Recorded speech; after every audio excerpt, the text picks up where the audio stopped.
sinuwag ang isang excavator sa India. Ligtas naman kaya ang driver ng excavator mula sa naging pag-atake ng elepante? Silipin po natin ang lagay ng biktima mula sa mga detalye ng balitang ibabahagi maya-maya.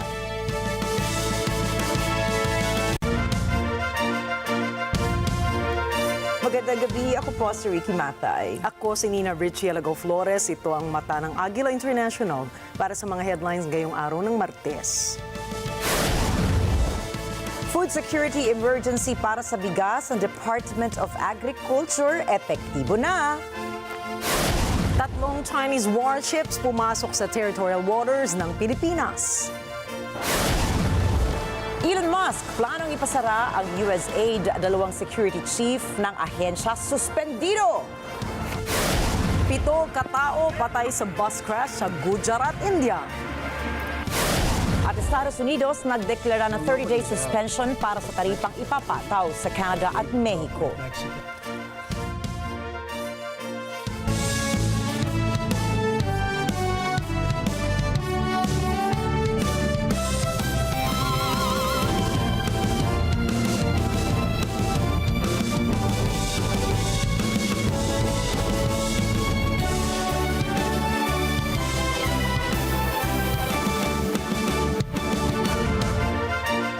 Epektibo na ang food security emergency sa bigas matapos ideklara ito ni Agriculture Secretary Francisco Chu Laurel Jr.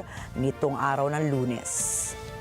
Ayon sa kalihim, layo ng food security emergency na ma-address ang pagtaas ng presyo ng bigas sa merkado. Ginawa ang deklarasyon na ito dahil sa mananatiling mataas ang retail prices ng bigas kahit bumaba na ang global rice prices at tinapyasan na ang taripa sa bigas ng 15% mula sa 35%. Ayon sa National Price Coordinating Council o NPCC, malaki ang ambag ng rice inflation sa food inflation ng Pilipinas kung saan ay umabot na ito sa double digit. Kaya sa bisa ng emergency declaration, ilalabas ng National Food Authority o NFA ang kanilang rice buffer stocks para maging stable ang presyo ng bigas sa merkado. Sa kasalukuyan, nasa 300,000 metric tons ng bigas ang buffer stock ng NFA. Ayon sa Department of Agriculture o DA, ang kalahati ng buffer stock ay posibleng mailabas na sa susunod na 6 na buwan para masiguro na sapat ang supply ng bigas para sa mga emergencies at disaster response. Inaasahan na ititinda ang mga naturang buffer stock sa mga government outlets sa 36 pesos kada kilo at ibebenta ito sa mga consumers sa 38 pesos kada kilo. Target ni Agriculture Secretary Francisco Chu Laurel Jr. na ibaba pa sa 50 pesos kada kilo ang maximum suggested retail price ng imported rice sa buwan ng Marso. Giit ng kalihim, isang paraan ito para mapagaan ang pasanin ng mga mamimili sa mataas na presyo ng mga pangunahing pagkain sa bansa. Bahagi rin anya ito ng pagsisikap ng kagawaran na maging stable ang presyo ng bigas at mapagaan ang pressure sa pagtaas ng mga pangunahing bilihin. Ang desisyon ay resulta ng malawak na konsultasyon sa mga stakeholders ng industriya ng bigas. Kabilang na po dyan ang mga importers at retailers upang masiguro na makikinabang ang mga mamimili. Naglabas ng resolusyon ng COMELEC na nagpapahintulot sa mga law enforcement units na arestuhin ang mga vote buyers at sellers ng walang warrant kapag sila ay naaktuhang nagsasagawa ng iligal na aktibidad. Ibinaba ng COMELEC ang resolution number 11104 para palawigin ang kapangyarihan ng Committee on Contra Bigay ng poll body na subaybayan ang pagbili at pagbebenta ng boto ngayong paparating na halalan. Samantalang, mga materyales na ginamit sa vote buying o selling ay kukumpiskahin ng pulisya. Sa kabilang banda, nakapag-imprenta na ang COMELEC ng higit sa 10 milyong mga balota o 13% na po yan ng 72 million para sa May 12 polls. Kabilang sa 10 milyong balota ay mga election materials na nakalaan para sa 5 rehiyon kasama ang Bicol Region, Caraga Region at Batanes Province. Tiwala naman si COMELEC Chairperson George Garcia na matutugunan ng mga printers na matapos ang ballot printing para sa April 14 deadline. Itinalaga ni Pangulong Ferdinand Marcos Jr. si Edwin Mercado bilang panibagong President at Chief Executive Officer ng PhilHealth bilang kapalit ni Emmanuel Ledesma. Nanumpa si Mercado ngayong araw na Martes sa Malacanang sa harap ni Pangulong Marcos. Ayon sa inilabas na pahayag ng Presidential Communications Office, si Mercado ay isang orthopedic surgeon na nakapagtapos ng kanyang training sa Estados Unidos. Nakapagtapos naman ng Doctor of Medicine si Mercado sa University of the Philippines noong taong 1988 at taong 2023 naman ay nakuha niya ang kanyang master's degrees in medical sciences sa Global Health Delivery sa Harvard Medical School.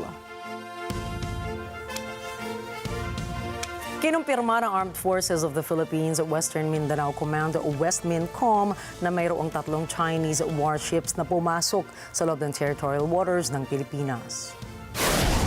Ayon sa WestMINCOM, namataan ang 3 People's Liberation Army Navy na naglalayag sa Mindoro Strait patungo sa Sulu Sea. Paglilinaw ni WestMINCOM Chief Lieutenant General Antonio Nafarrete na ang transit ng mga vessels mula sa ibang bansa ay pinapayagan naman sa naturang katubigan. Pero binigyan diin ni Nafarrete na walang diplomatic coordination ng China sa Pilipinas. Mabagal rin anya ang paglalayag ng mga barko ng China at naobserbahan ng WestMINCOM na nasa 4 to 5 knots ang bilis nito. Nag-dispatch na rin ang hukbo ng Philippine Navy ships para i-radio challenge ang mga Chinese vessels. Tumugon naman ang barko ng China at iginiit ang kanilang freedom of navigation at innocent passage. Sa kabila nito, tinukoy ng opisyales na hindi consistent ang pagkilos ng mga barko ng China sa ilalim ng Principles of Innocent Passage.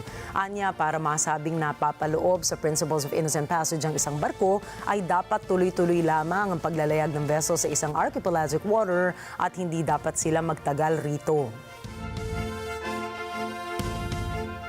Nagsagawa ng bilateral air patrol ang hukbong panghimpapawid ng Pilipinas at Estados Unidos sa West Philippine Sea o WPS. 2 Philippine FA-50 fighter aircraft at 2 US B-1B bombers ang sumali sa isang araw ng air drill sa WPS. Ayon po yan kay Philippine Air Force spokesperson Maria Consuelo Castillo.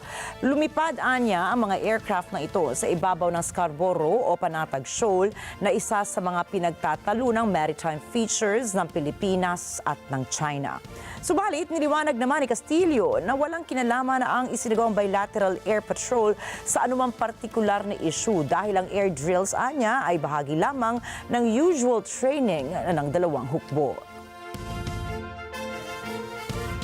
Sinabi ng Armed Forces of the Philippines o AFP na sinusubaybayan nito ang lahat ng mga developments tungkol sa Chinese Artificial Intelligence o AI model na DeepSeek. Ayon kay AFP spokesperson Colonel Francel Margaret Padilla, ginagawa ito ng militar bilang bahagi ng kanilang pagsisikap na pangalagaan ng pambansang seguridad ng Pilipinas. At kung sakaling ipagbawal ng gobyerno ang DeepSeek, sinabi ni Colonel Padilla na handa ang AFP na kumilos ng mabilis upang protektahan ang integridad ng mga critical infrastructure at information systems ng bansa. Habang tinatalakay naman ng Pilipinas at ng Estados Unidos ang ilang mahahalagang kasunduang may kaugnayan sa maritime security and cooperation, sa gitna pa rin ng patuloy na tensyon sa West Philippine Sea o WPS, ay nagpahayag ng pagkabahala si Philippine Ambassador to the United States, Jose Manuel Romualdez, ukol sa mga potensyal na cyber attacks na tumatarget anya sa kanya. Sinabi ni Ambassador Romualdez na kinikilala niya ang pagiging sensitibo ng kanyang tungkulin at sa kanyang talumpati sa isang universidad sa Estados Unidos. Ikinuwento po niya na sa isang pagtitipon sa Malacanang ay natatawa niyang sinabi kay Chinese Ambassador to the Philippines Wang Xilian na ang kanyang telepono ay nahack at hindi na niya kayang bumili ng bagong cellphone. Anya, kahit ikinuwento niya ito ay natatawa kay Ambassador Wang, ay iginiit niya na seryosong bagay ito, lalo na at galing ang nasabing impormasyon sa American intelligence community.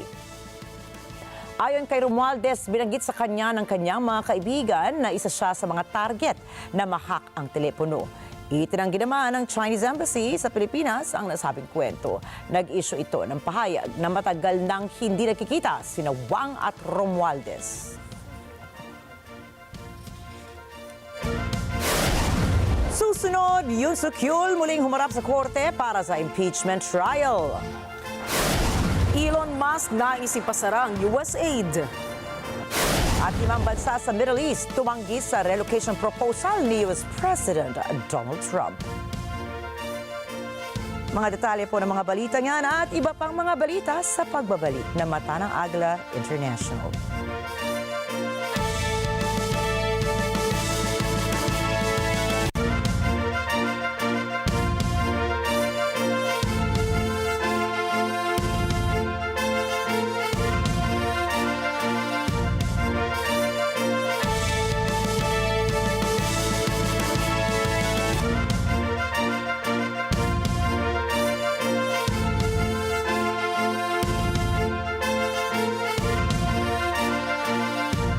This portion is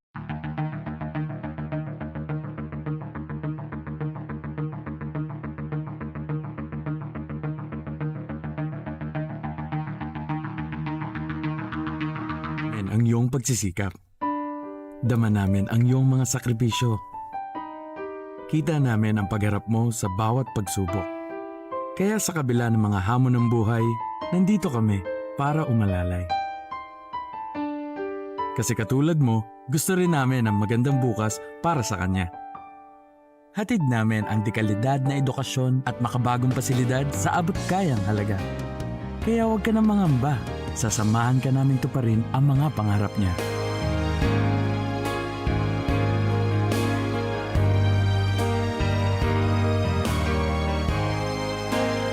Maaasahan mong sulit dito ang mga pinagsikapan mo. Sa aming mga makabagong pasilidad at sistema ng edukasyon. Mailalabas natin ang aking talino at mga kakayahan niya. Kahit sa munting halaga, makakasiguro ka na makakasabay siya sa mabilis na pag-ikot ng mundo. Sa New Era, karamay mo kami sa bawat hamon. Kaagapay mo kami sa bawat hakbang. Kasama mo kami sa bawat ngiti at tagumpay.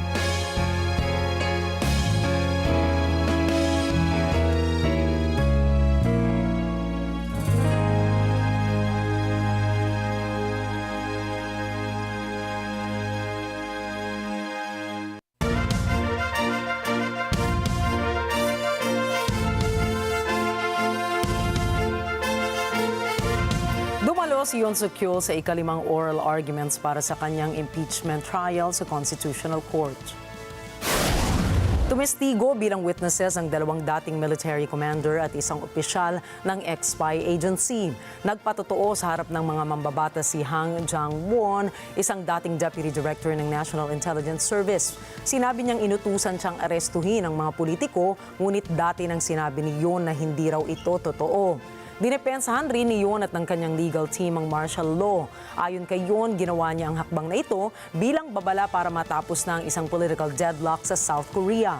Bukod sa reklamong impeachment ay nahaharap din ang nasuspinding leader sa kasong insurrection. Samantala, may 180 araw ang pinakamataas na hukuman ng South Korea para pagpasyahan kung ibabalik kayo ng presidential seat. Kaugnay nito, kahit sobrang lamig ng paligid ay nagtungo pa rin ang mga taga-suporta niyon sa harap ng Constitutional Court upang hilingin na palayain na ang mga na-impeach na presidente. 한국 가스를 위해서 전북 주사파에 의해서 대한민국이 지금 무너져 가는데요. 우리 모든 국민들이 깨어서 지금 다 함께 싸워야 될 때라고 생각을 합니다. 그래서 저는 모든 그 집회에 참여를 했는데요. Pumanaw na po noong linggo si former Papua New Guinea Prime Minister Julius Chance sa edad na 85. Si Chan ang ikalawang Prime Minister ng bansa at ang kauna-unahang Finance Minister nito. Narito po ang karagdagang mga detalye mula kay Eco Ortalesa Quinola. Isa si Prime Minister Julius Chan sa mga nagsulong ng mga adhikain at plataporma na ikinatamo ng kalayaan ng Papua New Guinea mula sa bansang Australia. Kinilala si Chan bilang trailblazer for the younger generation dahil sa kanyang hindi matatawarang dedikasyon at serbisyong pampubliko. Honorable Julius Chan is a really extraordinary Papua New Guinean, given the fact that he contributed his life at a very early and productive stage. I realized that he was a legend. I spent a few days with him. We went over to his house, and he actually built a hospital in the middle of nowhere.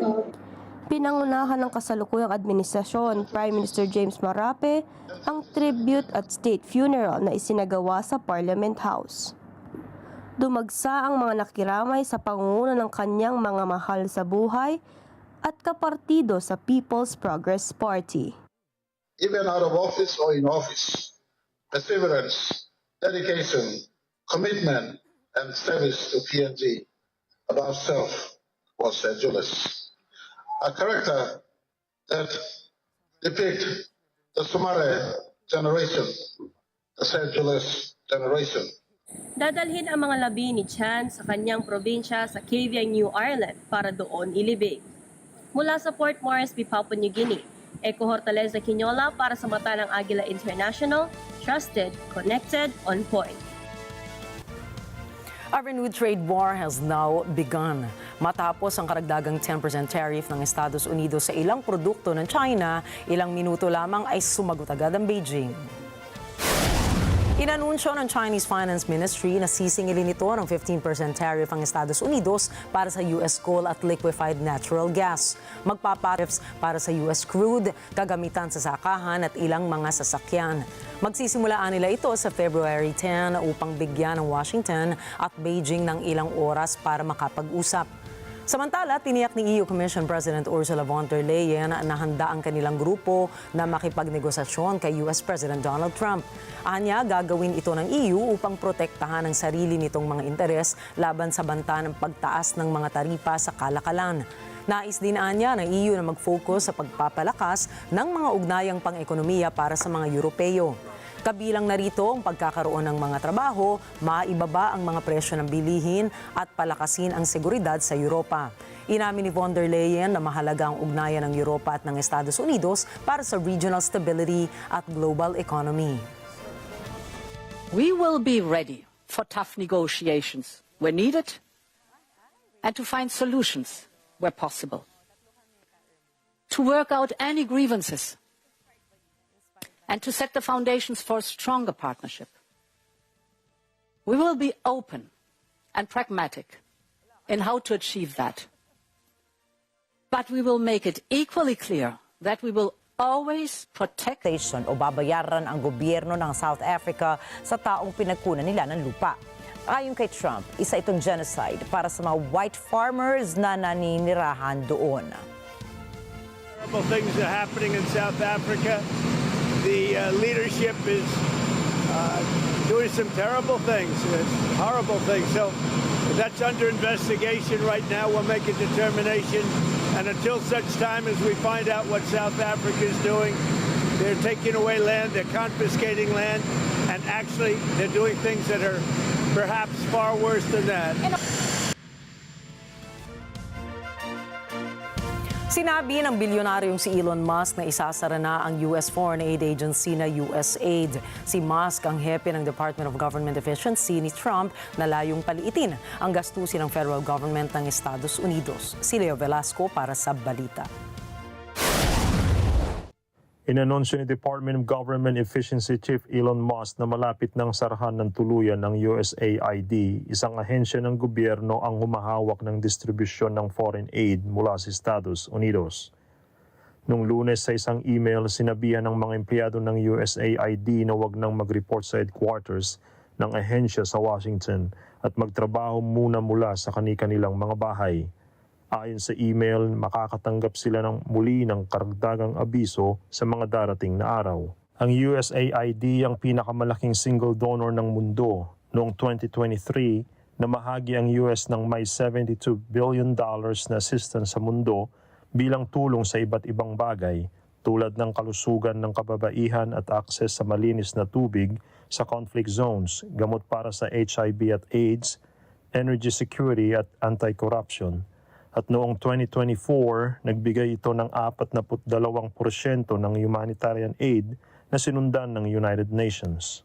Kamakailan, nag-utos si Pangulong Donald Trump ng global freeze sa halos lahat ng US foreign aid bilang bahagi ng America First policy ng administrasyon nito. isang tuntunin na gumugulat sa marami sa mundo. Kasama sa mga programa ng funding freeze na nanganganib na tanggalin ay ang field hospitals sa Thai refugee camps, landmine clearance sa war zones at mga gamot para sa milyon-milyong may sakit. Samantala, umalma si Gwedi Mantashin ng South Africa sa funding freeze na ito ng US. Anya, kailangan labanan ang umano'y panunusong ito ng US. I don't think we should be bullied by the United States because of the size of our country and our economy, and because they're a superpower, they just bully us around. We must resist that. You don't wake up one night and say, I'm cutting aid to African continent. It's very little in South Africa.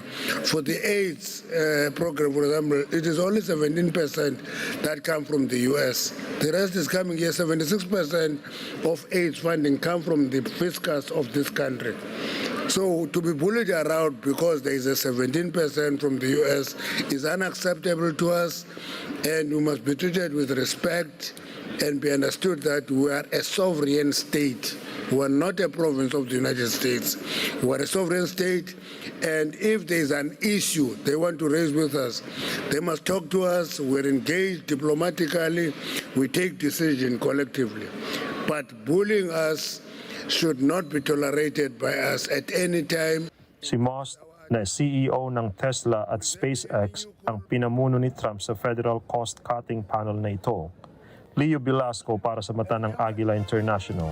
Trusted, connected, on point. Samantala, sumama naman ang mga demokratikong mambabatas ng Estados Unidos sa mga nagpo-protesta sa labas ng USAID headquarters sa Washington, D.C. Kontra ang mga ito sa planong pagsasara ng Trump administration sa Foreign Aid Agency. Rosel Feria po para sa detalye ng balitang yan. Humarap sa mga demonstrador sa labas ng United States Agency for International Development o USAID offices sa kabisera ng Estados Unidos sina Representatives Gerald Connolly, Don Beyer at Jamie Raskin. Kasama nilang nakiisa sa protesta sina Senators Chris Van Hollen at Christopher Murphy. Ipinahayag kasi ni Department of Government Efficiency Elon Musk na umaaksyon na ang grupo nito upang sarahan ang ahensya. Ayon kay Representative Raskin ng Maryland, hindi ikaapat na sangay ng gobyerno si Musk. And just like the president who is elected to something cannot impound the money of the people, we don't have a fourth branch of government called Elon Musk. And that's going to become real clear. Sinabi naman ni Senator Holland ng Maryland din na walang kinalaman sa efficiency ng pamahalaan ang pagpuputol ng tulong mula sa Estados Unidos para sa mga iba't ibang ahensya na nakasandal dito. So this has nothing to do with making the U.S. government more efficient and everything to do with aiding and abetting our adversaries around the world. If you doubt that for a moment, listen to what the former president and Putin crony Medvedev just put out on X. Quote, smart move by Elon Musk, referring to shutting down AID, former Russian president and stooge of Vladimir Putin. This is also a huge gift to the PRC. Inuligsa naman ni Senator Murphy si Musk na anya'y umaaksyon para sa kanyang sarili lamang. Elon Musk makes billions of dollars based off of his business with China. And China is cheering at this action today. There is no question that the billionaire class trying to take over our government right now is doing it based on self-interest. Their belief that if they can make us weaker in the world, if they can elevate their business partners all around the world, that they will gain the benefit. But there's another reason this is happening. They're shuttering agencies and sending employees home in order to create the illusion that they're saving money in order to do what? Pass a giant tax cut for billionaires and corporations. Dagdag ni Representative Connolly ng Virginia, walang bumoto kay Musk para kalasin ang foreign aid agency na ito. You name it, AID is there. In the fight against HIV, in the fight to protect the Uyghur population in China, in the fight to protect refugees, in the fight to make sure that there's food security everywhere. AID is there. It is the lead development agency in the world. And no one elected Elon Musk to dismantle it. We are going to fight in every way we can. In the courts, in public opinion, with the bully pulpit, in the halls of Congress, and here at AID itself. Para kay Representative Omar ng Minnesota, ang pagtatanggal sa trabaho ng civil servants ay hindi matatawag na pagtitipid sapagkat nawawalan anya ng resources ang mga mamamayan. We get to decide where money is allocated, and it's the executive's power to make sure that that money gets to where it needs to get. When we talk about civil servants being let go, what we are talking about is not saving money. It's essentially saying they can get paid while they're home and their work doesn't get done on behalf of the American people. It is us, taxpayers, who are being ripped off.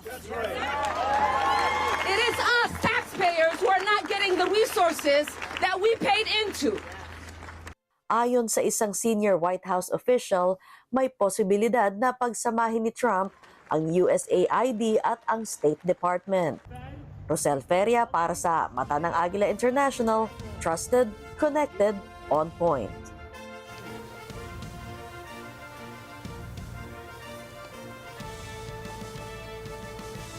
Sumali si British Prime Minister Keir Starmer sa isang impormal na pagpupulong ng mga lider ng European Union sa Brussels. Anya, nais niyang magkaroon ng progreso sa muling panimula ng relasyon ng United Kingdom at European Union. Very important to be here at this council meeting this evening, representing the United Kingdom on such an important issue. Obviously, it's a wider question of the reset between the EU and the UK, where we want to make progress, but starting with defence and security this evening is very, very important for our interest. Tinalakay din sa nasabing pulong kung paano palalakasin ng Europa ang depensa ng kontinente nito laban sa Russia at kung paanong kakaharapin ang Trump tariffs. Sinabi ni Starmer na hindi pipili ang United Kingdom sa pagitan ng Estados Unidos at ng EU, sa halip ay binigyan diin ito na mahalagang magtulungan ang bawat isa para sa kalakalan at seguridad. Nagprotesta sa iba't ibang bahagi ng Estados Unidos ang migrants laban sa immigration crackdown ng administrasyon ni Pangulong Donald Trump. Layo ng kampanyang A Day Without Migrants na kondinahin ang planong mass deportation ni Trump. Anila, kritikal ang kontribusyon ng immigrant labor sa iba't ibang industriya sa Estados Unidos. Umaasa ang mga nasa protesta na mabigyang atensyon ang pinagdaraanan ngayon ng immigrant communities sa ilalim ng administrasyong Trump. Para naman sa mga anak ng undocumented migrants katulad ni Melanie, sila ang boses ng kanilang mga magulang. We have undocumented parents, and us knowing our roots and our parents always telling us about our culture. They always have told us to be their voice because they have to stay quiet over stuff that goes on in the world. But we, being U.S. citizens, we have always had the right to speak up on our rights. Sinama ni Melanie ang kanyang 15 taong gulang na kapatid na si Eduardo sa isang protesta na malapit sa Trump Tower sa Chicago. Inisa-isa ni Melanie kung gaano kahalaga ang mga migrante sa mga komunidad. On the other side, I have immigrants built America because who's the one who does your crops? It's immigrants. They're the ones in the fields. Who picks up your trash? It's immigrants. They're the ones that are cleaning out the offices, the bathrooms, everywhere you work. They're the ones that clean up. They're not the ones that are sitting in an office desk doing paperwork. They're the ones behind everything. Sa mga lungsod ng US, katulad ng Chicago, marami nakaplanong pro-immigrant protests. Anila ito ay upang tugunan ang takot at pangamba sa immigrant communities. They told us no school, no shopping, don't go to work. We're like, okay, you know what? I told my brothers not to go to school, and I told them, you're going to come with me and we're going to protest, so here we are right now. Sinabi ni US President Donald Trump na gusto niya mag-supply ang Ukraine ng rare earth minerals sa Estados Unidos. Kabayaran anya ito ng Kyiv para sa pinansyal na suporta ng Washington sa pakikidigma ng Ukraine sa Russia. We're telling Ukraine they have very valuable rare earth. We want what we put up to go in terms of a guarantee. We want a guarantee. We're handing them money hand over fist. We're giving them equipment. European is not keeping up with us. They should equalize. Look, we have an ocean in between. They don't. It's more important for them than it is for us. But they're way below us in terms of money. And they should be paying at least equal. They should really be paying much more than us. But let's say equal to us. And they're billions and billions of dollars below. So we're looking to do a deal with Ukraine where they're going to secure what we're giving them with their rare earth and other things. Naniniwala naman ang Kremlin na ang pakikipagnegosasyon ng Washington sa gobyerno ni Ukrainian President Volodymyr Zelensky para sa paggamit ng rare earth metals o minerals ay nagpapakita lamang na nais ni Trump na magbayad ang Kyiv sa halip na makakuha ito ng libreng tulong mula sa Estados Unidos. Если называть вещи своими именами, это предложение покупать помощь. Покупать помощь, то есть не продолжать ее оказывать на безвозмездной или иной основе, а именно обеспечивать ее на коммерческой основе. Лучше, конечно, вообще не оказывать помощь и тем самым способствовать завершению этого конфликта.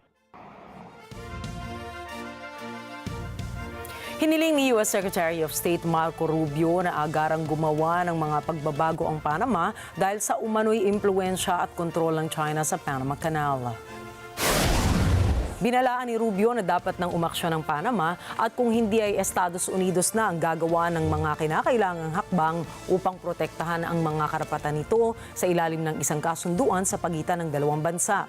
Para naman kay US President Donald Trump, nilabag ng Panama ang kasunduan nito sa Estados Unidos at ang China na anya ang siyang nagpapatakbo ng Panama Canal. Tiniyak din ni Trump na hindi na kailangan na magpadala ng mga sundalo ang US sa Panama pero hindi anya papayag ang Estados Unidos na ang China ang magmay-ari sa Panama Canal. Secretary of State Rubio is in Panama right now, and we're talking about the Panama Canal. What they've done is terrible. They violated the agreement. They're not allowed to violate the agreement. China's running the Panama Canal. That was not given to China, that was given to Panama foolishly, but they violated the agreement and we're going to take it back or something very powerful is going to happen. I don't think troops will be necessary in Panama. What Panama has done is terrible for national security for this part of the world. And you know, 70% of the signage on the Panama Canal was written in Chinese. That's not right. So it wasn't meant for China. It should have never been made. The deal was a ridiculous deal. We lost 38,000 people building the Panama Canal, one of the great wonders of the world. 38, think of it, 38. It was the most expensive project ever built by this country, if you take it forward. The most expensive project ever built. We lost 38,000. And what happens? China owns it all of a sudden? It's not going to happen. We're not going to let that happen. We have national security concerns, and they wouldn't let it happen either. Una nang nangako ang Pangulo ng Panama na si Jose Raul Molino na siya ay nagbigay ng mungkahi kay President Trump na magsagawa sila ng technical level talks upang talakayin ang issue ng US sa sinasabi nitong impluensya ng China sa Panama Canal. Tinanggihan ng foreign ministers ng ibang bansa sa gitnang silangan ang suhestyon ni US President Donald Trump ukol sa relokasyon ng Palestinians mula sa Gaza. Alamin po natin ang mga detalye sa pagbabalik ni Rosel Feria. Noong Sabado, hindi sumang-ayon ang 5 Arab countries sa panukala ni Pangulong Donald Trump ng US na i-relocate ang Palestinians ng Gaza papuntang Egypt at Jordan.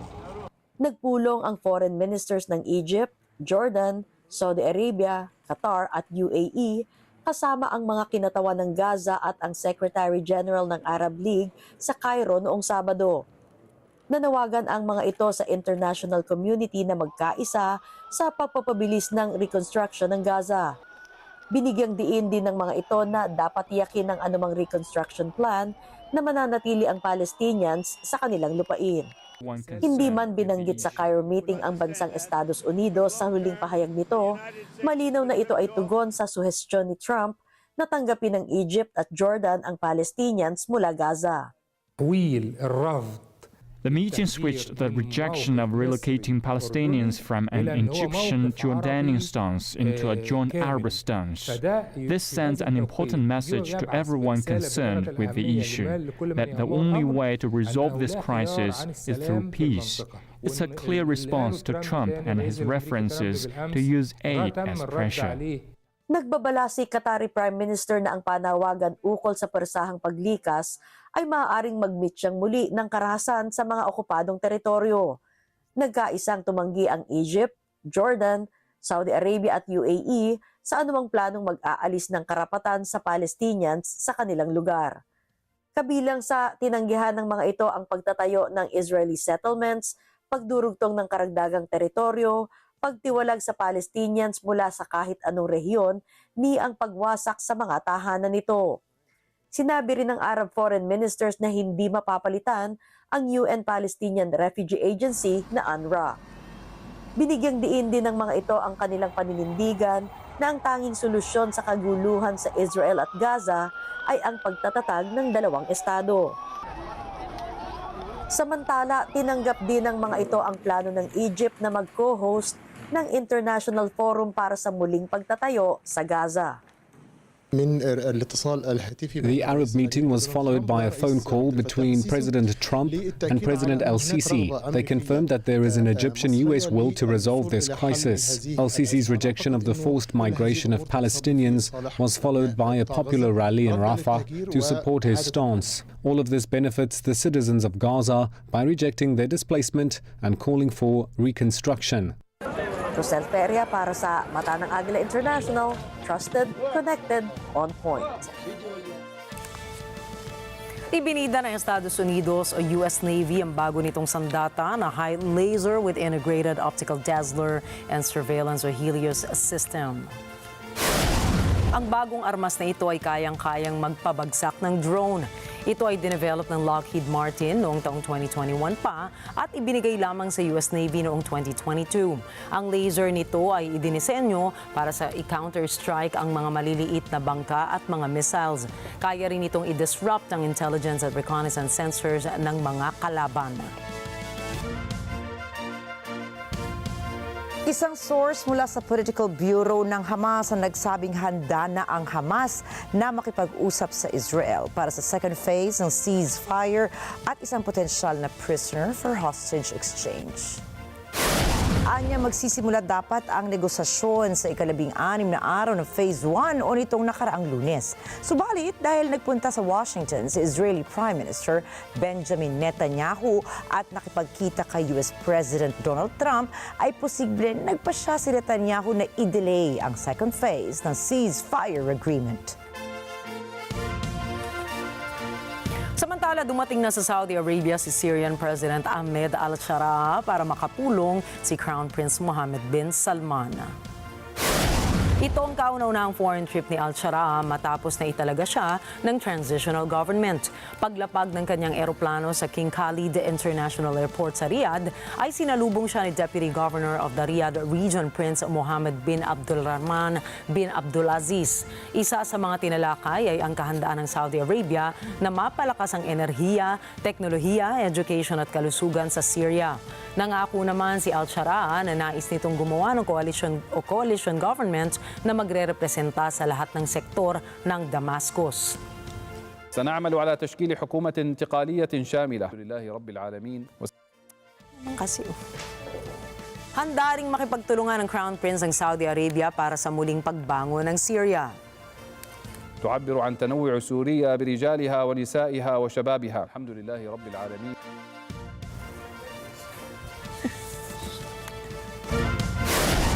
Susunod, elepante sa India inatake ang isang excavator. Estados Unidos nagdeklara ng 30-day suspension para sa taripang ipapataw sa Canada at Mexico. At alamin natin ang mga paghahanda para sa Asian Winter Games ngayong taon. Yan at iba pang mga balita sa pagbabalik ng Mata ng Agila International.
Kahit tagilid ang image ni Elaine, todo pa rin ang support ni Gino. Mas mabuting bitaw mo na si Elaine Chen. Pinangako ko kay Jessica na hindi siya maalis. Gagawin ko yun. Pero kahit nagiging close na ulit sina Gino at Jessica. Hanggat hindi pa kayo tunay na magkarelasyon ni Gino, hindi ako susuko. Hello, my shining love. Weeknights, 9 p.m. on Net 25. We reached the point of no return. Mga kwento sa likod ng balita, bubusisiin. Meron po ba kayong nalalaman tungkol dito sa assassination plot naman po laban sa pamilya Duterte? Is that normal na yung SDO naubaya yung ganyang kalaking pera po sa security officer? ASPN. Ano sa palagay nyo? Lunes hanggang Biyernes, alas 8 hanggang alas 10 ng umaga, dito lang sa Net 25. Together sa Net 25. Sa Net 25.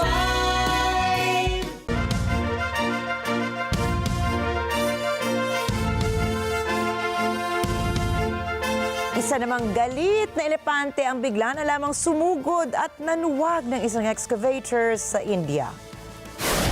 Ayon sa lokal na ulat, ginalit umano ng driver ng excavator ang hayop habang naghahanap ito ng kanyang makakain. Nagtamo naman ang pinsala sa katawan ng elepante dahil sa lakas ng impact ng pag-atake nito sa excavator. Inaresto ng pulis ang driver at napag-alaman nilang hindi naman pala pinahintulutan itong mag-operate sa gubat. Kinumpiska rin ng mga pulis ang naturang excavator bilang bahagi ng kanilang investigasyon. Nako, ito isang malaking sawa naman ang nahuli sa isang kanal sa India.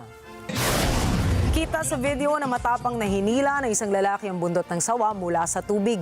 Nang maiahon na ng lalaki ang sawa, ay mapapansin na mabilis na nakaiwas ito sa pag-atake ng hayop. At dahil sa nakamamanghang kilos ng lalaki sa video, ay umani ito ng maraming views sa social media. Sa kabila nito, marami ang nabahala para sa kaligtasan ng lalaki at ng sawa na rin. At sa India pa rin po, 7 katao ang patay habang nasakta naman ang 35 iba pa matapos mahulog ang isang bus sa bangin sa Gujarat, India. Ayon sa Gujarat Police, naganap ang insidente bandang 4:15 ng umaga. Pinaniniwala ang nawala ng kontrol ang driver sa minamaneho nitong bus. Nasa 48 pasahero ang sakay ng bus bago ito mahulog sa bangin. Patay naman ang 4 katao matapos pagbabarili ng mga armadong lalaki sa isang bar sa southern Mexican state ng Tabasco. Batay sa police report, linggo ng gabi nang pumasok ang mga armadong lalaki at binarilang 3 pinaniniwala ang target nila. Nadamay naman sa pamamarilang empleyado ng bar. Sinunog din ang mga salari ng lugar bago umalis ang mga ito. Patuloy naman ang investigasyon ng pulisya sa pamamaril.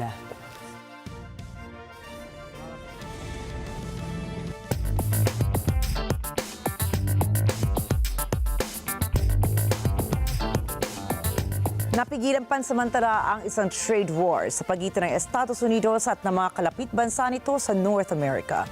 Narito po si JC Yumol para sa pinakahuling development sa planong pagpapataw ng 25% taripa ni US President Donald Trump sa Mexico at sa Canada. Tila nakahinga ng maayos ang mga residente ng Hilagang Amerika matapos magkasundo ang mga leader ng US, Mexico at Canada na pigilan muna ang labanan ng taripa sa loob ng 30 araw, hindi pa man ito nagsisimula. Ito ay matapos mag-usap muna ni US President Donald Trump at Mexico President Claudia Sheinbaum Pardo. Inilarawan ni Trump kung paano nagkasundo sila ni Sheinbaum. With Mexico, we had a great talk with Mexico. And we had President Sheinbaum is a woman. I like her very much. We've had good relationships, but we have to stop fentanyl from coming in, whether I like somebody or not, and we have to stop the illegal aliens from coming in. I think we've lost 200,000 people on average a year for many years, much higher than the 100,000. Could be even closer to 300,000. And they've agreed to put in 10,000 soldiers permanently, like forever, 10,000 soldiers at their side of the border and stop fentanyl and illegal aliens from coming into our country. They have a big incentive to do. Other than that, we've agreed to talk and consider various other things. We haven't agreed on tariffs yet. Kinumpirma ito ni Sheinbaum sa kanyang social media post na kapwa sila sumang-ayon ni Trump na ihinto ng 1 buwan ang mga dagdag taripa. Samantala, kawangis na kasunduan naman ang narating nina Trump at Canadian Prime Minister Justin Trudeau. Ipinost din ng Canadian leader ang mensahe na nakatigil muna ang mga taripa ng 30 araw habang magtutulungan muna ang US at Canada. Kumapit ang kasunduan sa pagpayag ng Canada at Mexico na magpadala ng puwersa sa US border ng mga ito upang labanan hindi lamang ang illegal na pagpasok sa US ng mga migrante, kundi pati ng fentanyl. Ang fentanyl ay isang synthetic opioid na labis na nakamamatay kung gagamitin ng hindi tama. Isinisisi ng administrasyon ni Trump sa Mexico at Canada ang talamak na pagpasok sa US ng drogang ito. JC Yumol para sa mata ng Agila International, trusted, connected, on point. Ipinahayag ng United Nations ang pangamba nito ukol sa lumalaking trade restrictions sa mundo. Ayon sa ahensya, malaki ang epekto ng mga ito, lalong-lalo na sa mga mahihinang populasyon. Si Marjorie Quintos para sa report. Ayon kay United Nations spokesperson Stefan Dujarric, ikinababahala ng ahensya ang mga epekto ng nagbabadyang karagdagang trade restrictions sa mga bansang developing at sa mga lugar kung saan mahina ang mga mamamayan o vulnerable population. We're obviously concerned about the impact growing trade restriction measures can have on the global economy, particularly in developing and developing countries and in places where there are vulnerable population. I mean, as you know, the global economy is already in a low growth context. While trade restrictions we see are on the rise, it's important to note that most global trade continues to follow internationally agreed to rules by the World Trade Organization, which provides stability and certainty for the global economy. Samantala, kaugnay naman ng foreign aid freeze, sinabi ni Dujarric na may agarang epekto ito sa mga gawaing nakapagsasalba ng maraming buhay. We are in touch with our various agencies on the ground. Some of this is having immediate impact on life-saving activities. I mean, as you know, the U.S. has been extremely generous to our humanitarian programs all over the world. I think the figure for 2024 is that the U.S. contributed 47% of the global humanitarian appeal, which amounts up to about $14 billion. There's obviously a lot of U.S. participation in development issues. We are trying to kind of get some more granular examples of the impact to be able to share with you.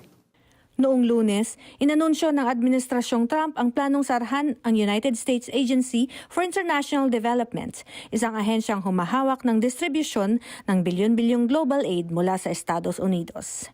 Marjorie Quintos para sa Mata ng Agila International. Trusted, connected, on point.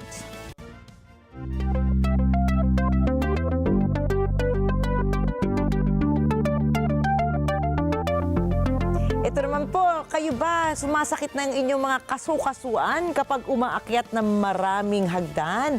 Ay aba, mabibilib kayo rito sa kakaibang Exosuit na inihahanda ng bansang China. Ayon sa lokal na ulat, ang exoskeleton na ito ay isang assistive robot na dinisenyo upang matulungan ang mga turistang umakyat sa Mount Tai sa China. Sinasabing maaari itong magamit sa ibang mga fields katulad ng fitness, pagtakbo at maging sa paglalakad.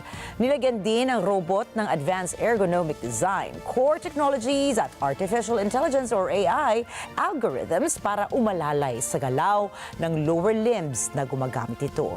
May timbang na halos 1.8 kilograms ang robot, gayon din na 50 nanometer maximum motion assistance para epektibong mapawasan ang sakit sa mga binti ng mga turista sa pag-akyat ng mga ito sa bawat baitang ng hagdanan. Nais alamin ng Information Privacy Watchdog ng South Korea kung paano pinangangalagaan ng tech giant na DeepSeek ang personal information ng mga users nito. Nababahala kasi ang ilang artificial intelligence experts kung paano pinamamahalaan ng DeepSeek ang mga impormasyon ng users nito dahil maaari raw mahak ang profiles ng mga users. Tinitignan din ng mga otoridad sa France, Italy at Ireland at iba pang mga bansa kung paano ginagamit ng DeepSeek ang personal data ng mga tao. Inatasan ni US President Donald Trump ang kanyang administrasyon na gumawa ng Sovereign Wealth Fund. Pwede anya itong gamitin ng gobyerno para bilhin ang TikTok. Hindi nagbigay ng iba pang detalye sa Trump pero ayon sa mga analysts, ginagamit ang Sovereign Wealth Fund para sa mga investments ng isang estado. Ang pagbuo nga lamang nito ay nangangailangan ng congressional approval. Ilan sa mga potential buyers ng TikTok ay sina Mr. Beast at Elon Musk.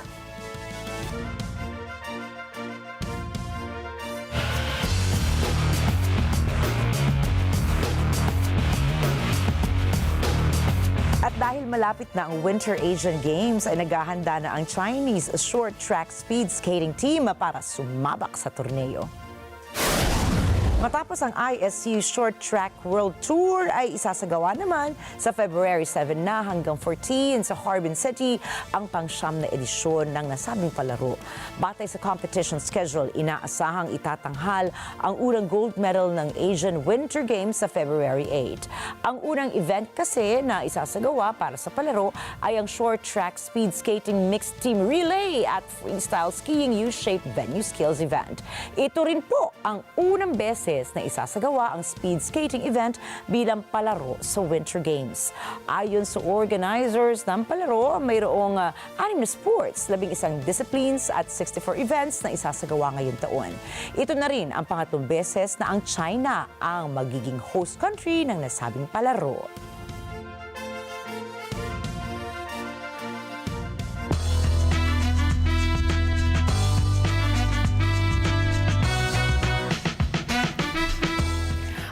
Tuloy na nga po ang kauna-unahang pagtatanghal ng BINI sa Philippine Arena. Inilabas na rin ang sinasabing kauna-unahang solo P-pop at Pinoy act ang kanilang official poster para sa upcoming BINI-verse World Tour. Tuwang-tuwa mga blooms ang makita sina Mika, Aya, Colette, Maloy, Gwen, Stacy, Joanna at Sheena. Hindi na rin makatulog ang marami dahil sa pinakaabangang pagbubukas at kickoff ng BINI-verse World Tour ng BINI ay sa February 15, 2025. Tampok din sa nasabing concert si OPM rising star at singer-songwriter Maki.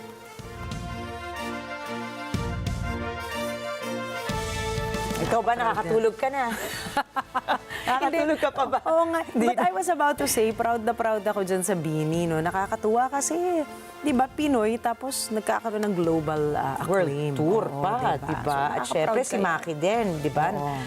Naging guest na rin natin yan sa Philippine Arena. Tama. Na talaga namang pinagkaguluhan ng daigdig. Ayan. At huwag niyo po kami nga asahan ng kakanta ng salamin dahil nakapink tayo kamatch Magmuna, natin. ayaw naman kasi namin i-preempt yung performance ng BINI sa kanilang BINIverse World Tour. Hindi, kasi kamatch natin kanina yung mga BINI girls. Diba? Ayan. Blooming din tayo, katulad mga fans nila na bloom. Dapat po lagi tayong mag-stay blooming. Dapat laging positive lang. Yes. At tandaan na, narito kami para maghatid ng balita sa amang dako ng mundo. Magandang gabi po muli. Ako po muli si Ricky Matay. Ako si Nina Richie Alagao Flores. Ito po ang mata ng Agila International. Para naman po sa iba pang mga balitang nanggaling din sa iba't ibang panig ng mundo, punta tayo kay Alma Angeles para sa mata ng Agila World News. Take it away, Alma.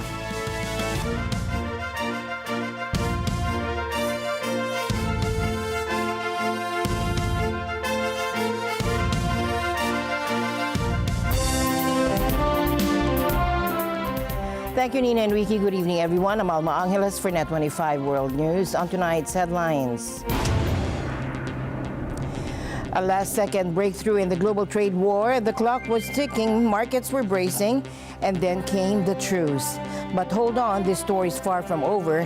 As Elon Musk shakes up Washington and trade talks with Canada and Mexico hit the pause button. We had President Sheinbaum is a woman. I like her very much. We've had good relationships, but we have to stop fentanyl from coming in, whether I like somebody or not, and we have to stop the illegal aliens. I also spoke with Prime Minister Trudeau of Canada, and we had a good talk in the morning, but I did ask him a couple of questions, like, banks aren't allowed to do business in Canada. Canada is very tough. But there's a major breaking news on the China front.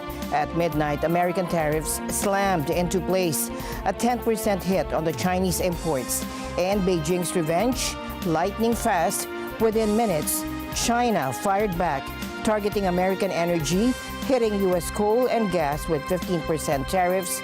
They didn't stop there, slapping new duties on everything from crude oil to tractors. On this issue, we have repeatedly expressed China's position. We always believe that there are no winners in trade wars and tariffs. And the news starts now.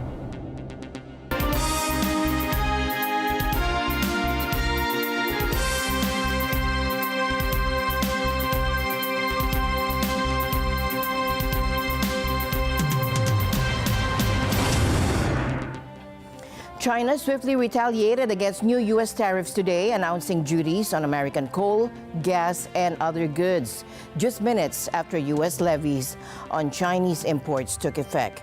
The tit-for-tat response marks a sharp escalation in trade tensions between the world's largest economies, triggered by President Trump's demands that China halt the flow of fentanyl precursors to the U.S.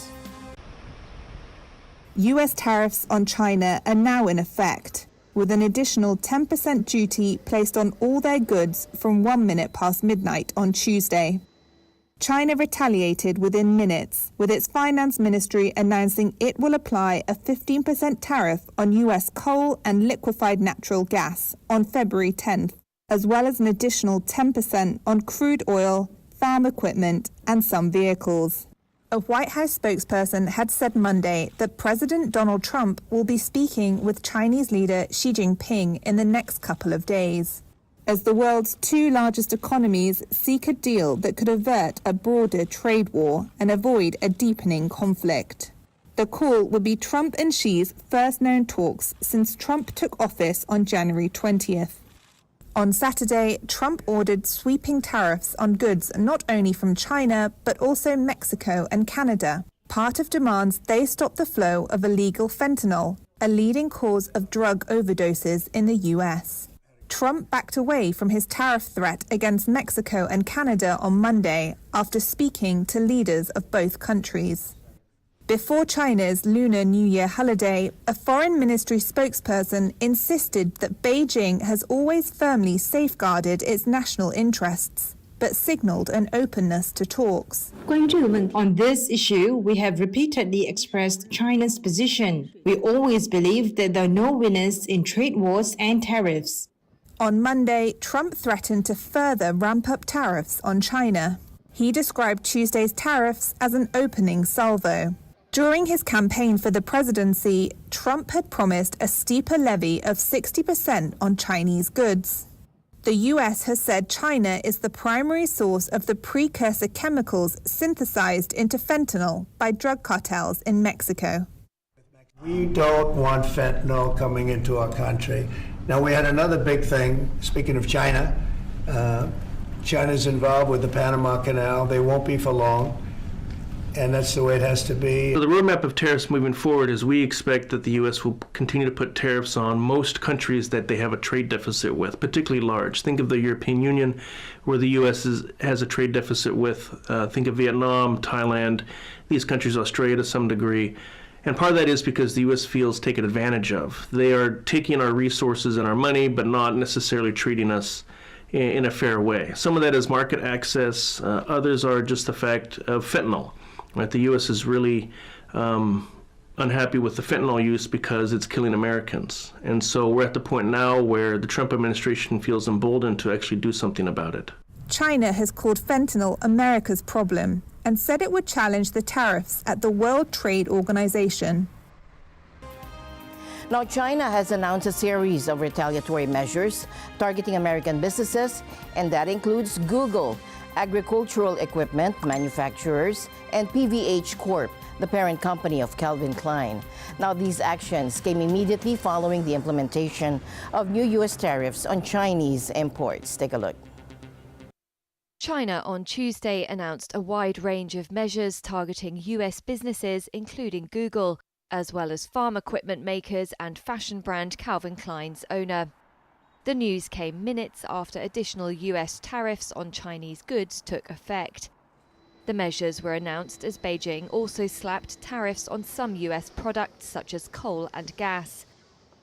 It was something of a rapid response to the new duties on Chinese goods imposed by Donald Trump and marks escalating trade tensions between the world's two biggest economies.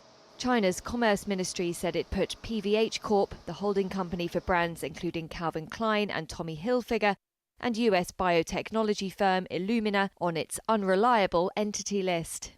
Companies added to the blacklist can be subject to fines and a range of other sanctions. These include a freeze on trade and revocation of work permits for foreign staff. Separately, China's State Administration of Market Regulation said Google was suspected of violating the country's anti-monopoly law and said it initiated an investigation into the company in accordance with the law. Google products, such as its search engine, are blocked in China, but it works with local partners such as advertisers in the country. Google, PVH and Illumina did not immediately respond to requests for comment outside regular US business hours. Are we on the verge of another trade war? Markets took a dive yesterday when President Trump announced new tariffs on imports from Canada, Mexico, and China. But then he hit the pause on Mexico and Canada for now, giving Wall Street a breather. And now Europe is bracing for impact after President Trump said that the EU is next, calling its trade policies an atrocity. How is Europe planning to respond? And what happens if tariffs hit? The European Union sends billions of dollars worth of goods to the U.S., from machinery and chemicals to cars. But could that trade be in jeopardy? Trump says he's ready to act.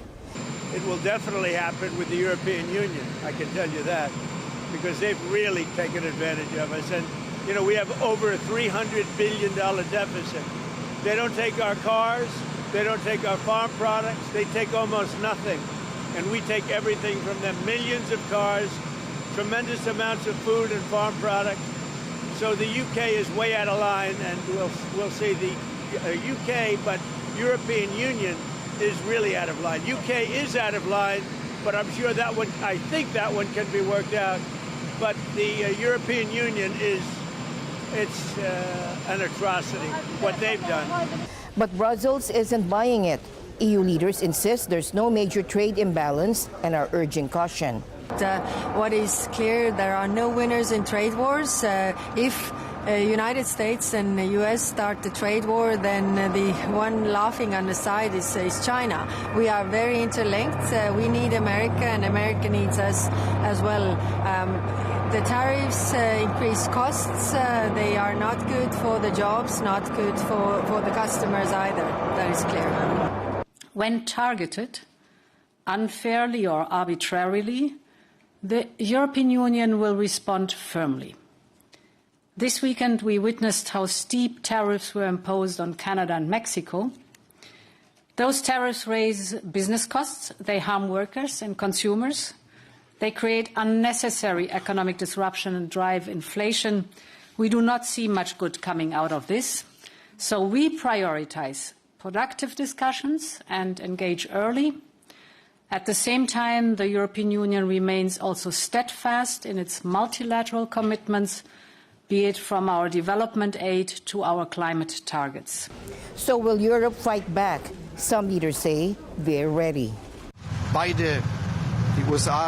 Both the US and Europe benefit from the exchange of goods and services. If customs policy now makes this difficult, it would be bad for the US and bad for Europe. It is clear that as a strong economic area, we can organize things ourselves and can also react to customs policies with customs policies. That is what we must and will do. But the perspective and the goal should be that we proceed in such a way that it amounts to cooperation.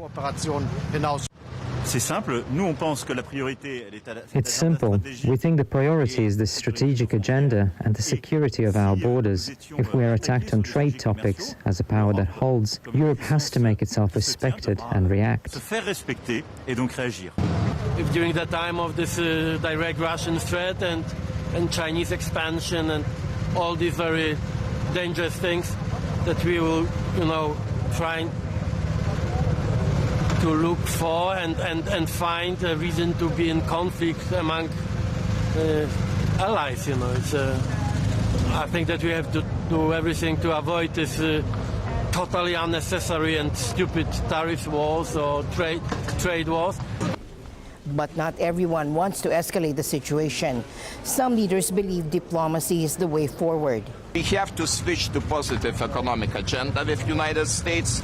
We have to buy more LNG from United States, like my country does. We buy about 52% of our total request for LNG from United States, in such a way diversifying energy resources, and we are less dependent on the Russian LNG.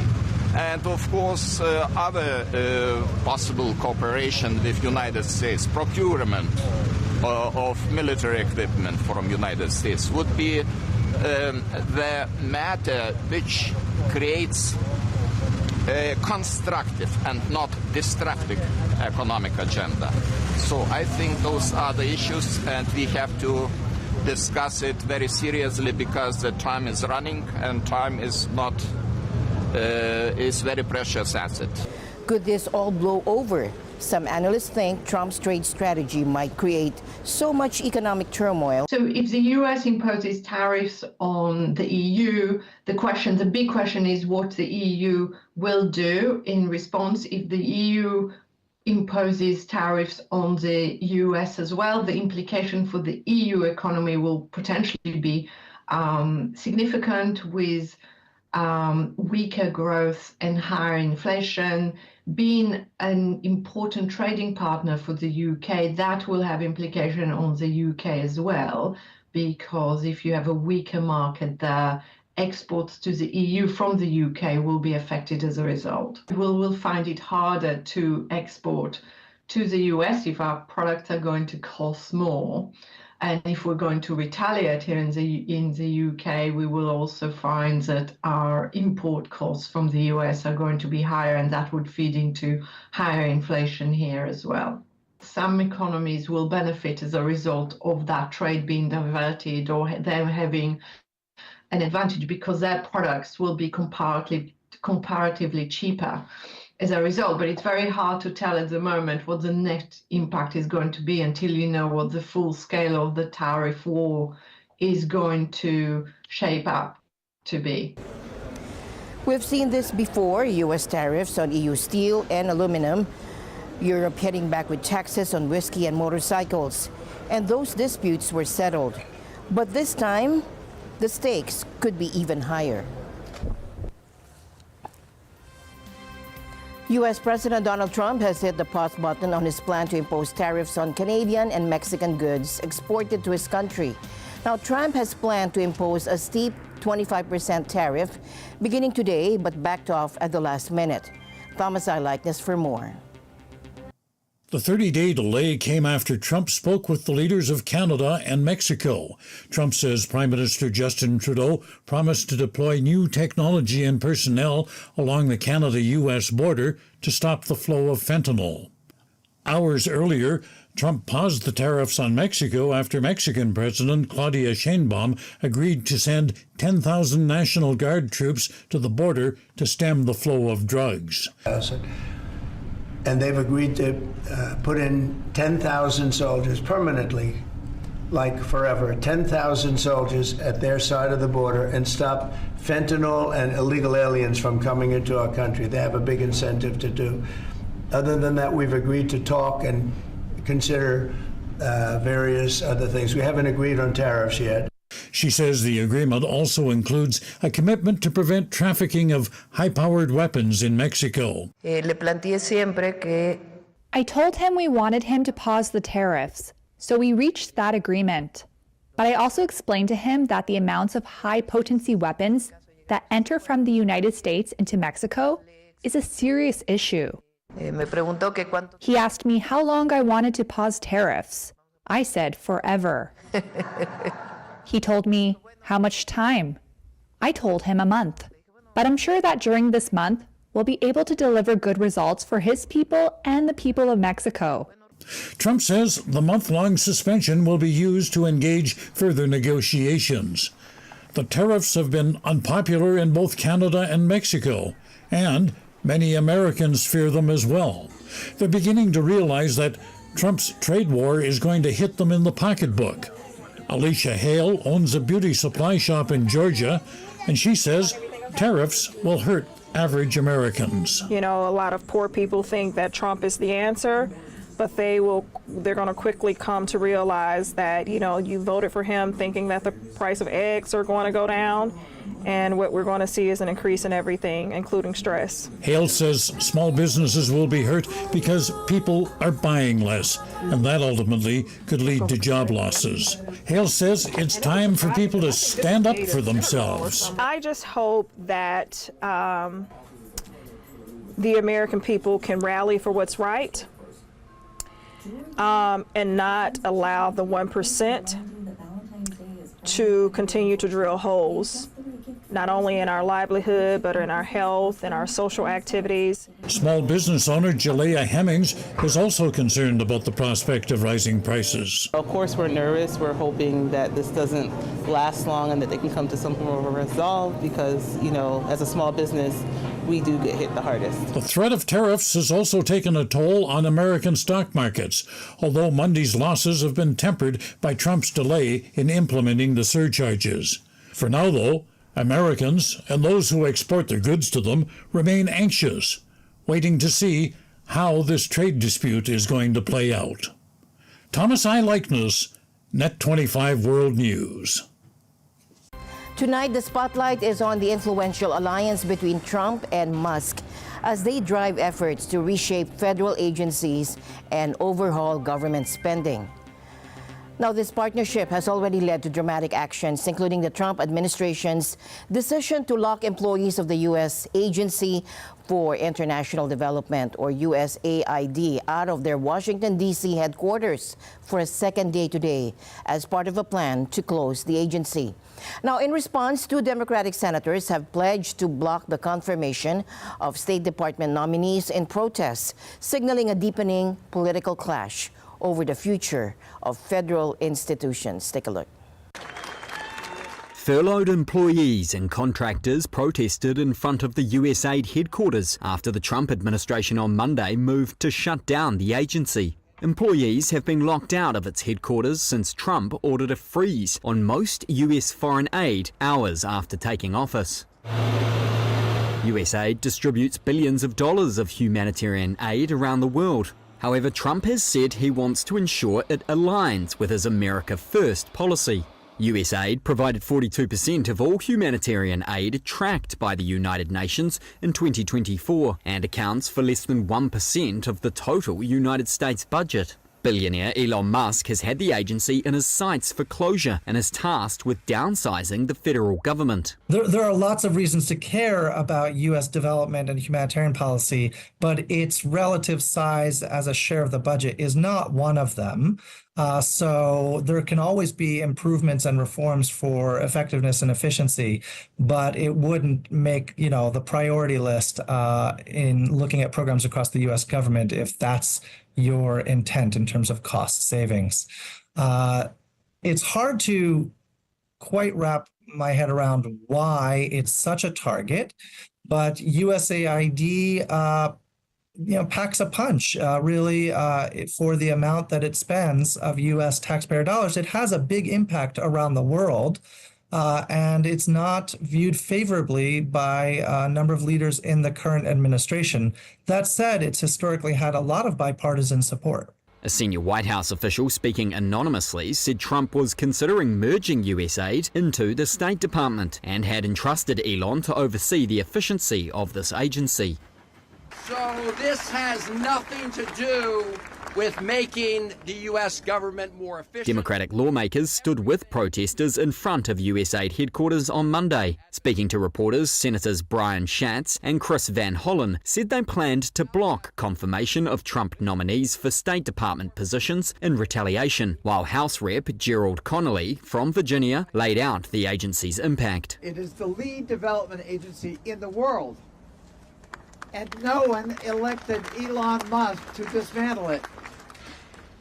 We are going to fight in every way we can, in the courts, in public opinion, with the bully pulpit, in the halls of Congress, and here at AID itself. Just like the president who is elected to something cannot impound the money of the people, we don't have a fourth branch of government called Elon Musk. And that's going to become real clear. Elon Musk makes billions of dollars based off of his business with China. And China is cheering at this action today. There is no question that the billionaire class trying to take over our government right now is doing it based on self-interest. US Secretary of State Marco Rubio told reporters in San Salvador he was now the acting head of USAID, calling the agency completely unresponsive. Their attitude is, we don't have to answer to you because we are independent, we answer to no one. Well, that's not true, and that will no longer be the case. Meanwhile, Noam Unga, an analyst with Washington think tank CSIS, believes the move could come at the cost of the US position in the world. So the US is actually currently involved in an intense and intensifying competition, a geostrategic competition, largely with China, but also with other adversaries around the world. It actually could have the effect of ceding the battleground or ceding the playing ground, if you will, and others will very enthusiastically fill that void. The State Department issued worldwide stop work directives after Trump's freeze order, with the exception of emergency food assistance. Families boarded ferries and extra flights have been scheduled to help people leave Santorini as dozens of tremors shook the Greek island for a fourth day. Now, tremors have been recorded between the volcanic islands of Santorini and Amorgos in the Aegean Sea since Friday. The seismic activity has forced authorities to close schools on the islands until Friday. Bernadette Rangini has more.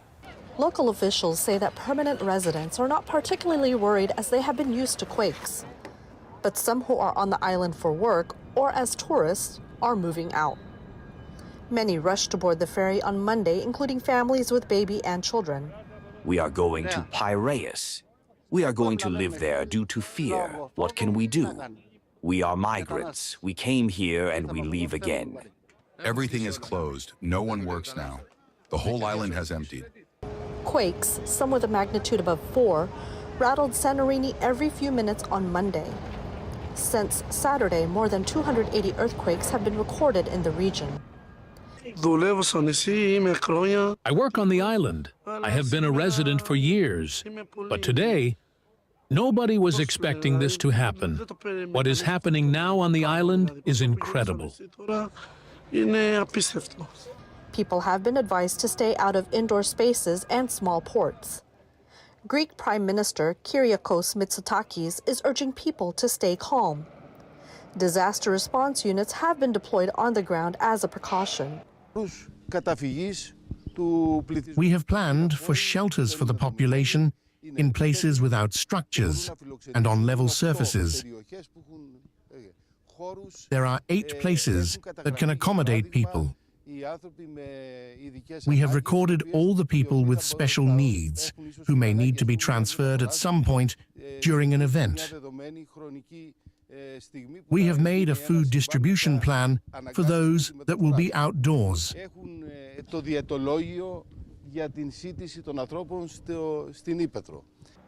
Experts say the seismic activity on the island will continue for weeks. Some of the island's most populated areas are perched on steep cliffs. Santorini is on what is known as the Hellenic Volcanic Arc. That's a chain of volcanic islands created by plate tectonics. The last major eruption took place in the 1950s. Greek authorities say the recent minor earthquakes are related to tectonic plate movements instead of volcanic activity. Bernadette Regini for Net 25 World News. And the news continues here on Net 25. We'll be right back.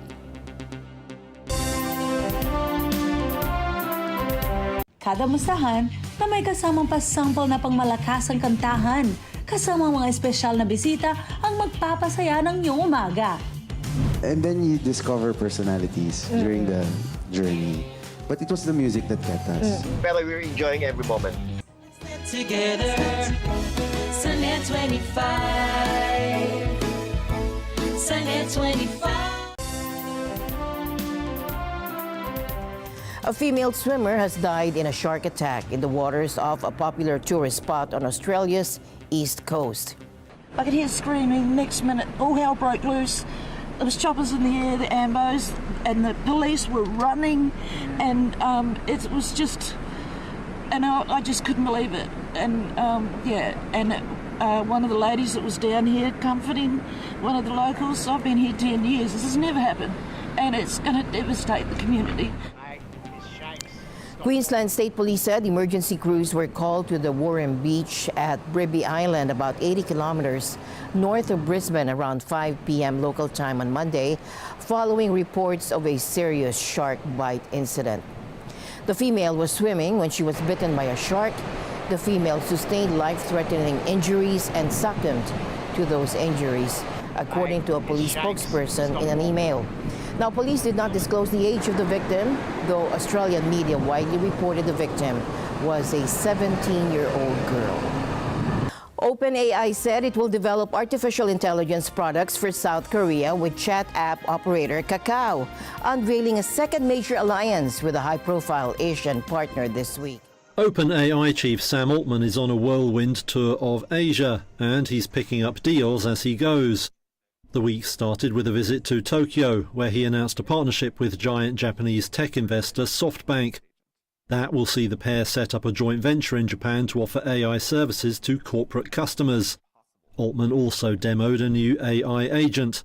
This can do complex research tasks for you. Tuesday then saw Altman move on to South Korea. There he signed a deal with Kakao, the country's dominant messaging app firm. It too will use tech developed by the ChatGPT maker for its products. That's a bid to catch local rival Naver, which is seen as being ahead on the integration of AI. Altman said South Korean companies would also be big suppliers to the US Stargate project. So on Stargate, there will be many Korean companies that are important contributors to the ecosystem there. That was announced by President Donald Trump shortly after his inauguration, with Altman and other tech leaders by his side. Beginning immediately, Stargate will be building the physical and virtual infrastructure to power the next generation of advancements in AI, and this will include the construction of colossal data centers, very, very massive structures. South Korean tech giants including SK Hynix and Samsung are major suppliers of the chips used in such services. And Altman said the country's energy, semiconductor and internet companies made it an important market for OpenAI. Yeah, it's a great market for us, and I think AI adoption here in general has been quite incredible. There's so much of Korea that makes AI a good fit. If you think about all the industry here, from energy to semiconductors to the internet companies. He's next expected to head for India.